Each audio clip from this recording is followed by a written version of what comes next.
Dans la paracha, on a vu que il faut écouter Divrei Chachamim, Shamoua ben Zachour. Même si on a un glaive aiguisé sur le cou, il ne faut pas désespérer. Tel est l'enseignement de Chachamim. Voilà que il y a un Rav à Ben Bra qui s'appelle le Rav Mutsafi, il est spécialisé pour faire tchouva aux gens. Un jour, il y a un jeune homme Réhouven, qui amène son ami Issachar, qui ne croit pas en Dieu, même pas en Dieu. Et Réhouven, lui, il a fait tchouva. Il dit à Issachar, viens, vous écoutez mon Rav. Il lui dit, d'accord. Alors le Rav lui dit, viens, assieds-toi, de quoi tu veux parler? Il dit, d'abord, prouvez-moi que Dieu existe. Ah, alors je vais te dire. Dieu, il a protégé Moshe. Moshe, c'est un prince qui a vu ses frères qui étaient asservis. Et quand il a vu un Égyptien qui frappait son frère, alors il l'a tué. Il l'a enfoui dans le sable, mais la chose s'est sue. Il a été condamné à mort. Ils l'ont pris, ils l'ont mis sur une table en marbre. Ils ont bien serré ses jambes, ils ont bien serré ses mains, ils ont serré son cou bien pour le tuer.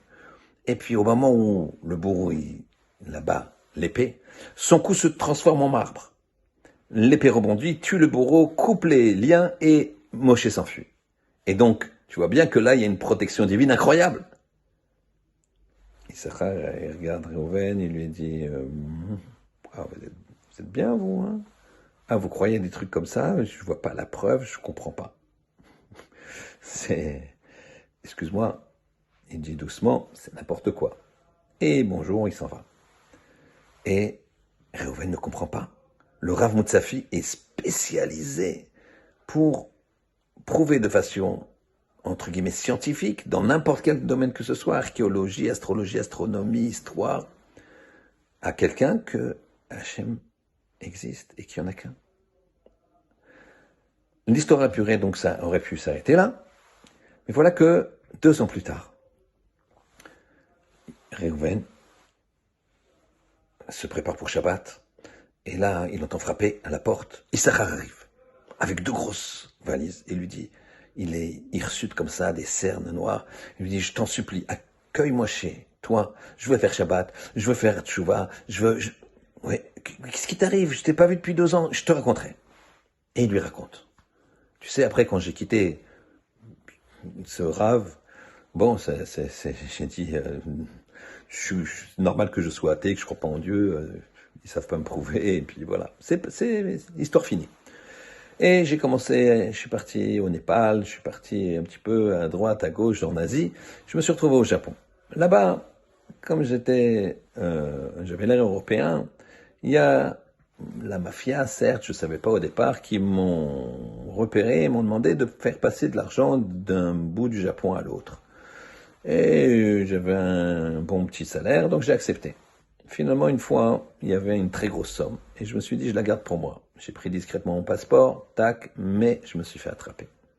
Et là, ils sont arrivés, et qu'est-ce qu'ils ont fait? Un tribunal m'a dit, tu nous as trahi, t'es condamné à mort. Comment? Décapitation. Ah. Ils m'ont pris, ils m'ont installé sur une table en marbre. Ils m'ont attaché bien les pieds, bien les mains, bien le cou pour bien... Et là, j'ai regardé au ciel, et j'ai dit, Hachem, si tu existes et que tu me sauves, et que c'est vrai que on ne faut pas désespérer, même si on a le glaive sur le cou, comme disent les sages, eh bien, je te promets, je ferai toutes les mitzvot. Le samouraï s'approche avec le sabre, il va pour lui trancher la tête, et une porte s'ouvre. Et une femme apparaît et dit, qu'est-ce que vous faites? Ben, on va tuer cet homme-là. Il a trahi. Cet homme-là? Pas du tout. Cet homme-là, je me rappelle, dans le tremblement de terre qu'il y a eu il y a 5 ans, il a sauvé mon enfant qui était tombé dans une crevasse.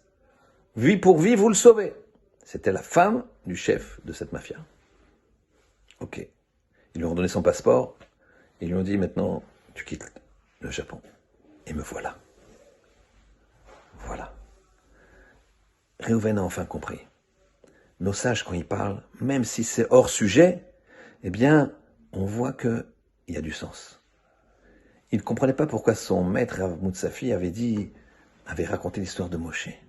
Et même le Rav lui-même ne s'en rendait pas compte pourquoi il a dit ça. Maintenant, on comprend. Les paroles de nos sages, c'est des paroles qu'il faut écouter.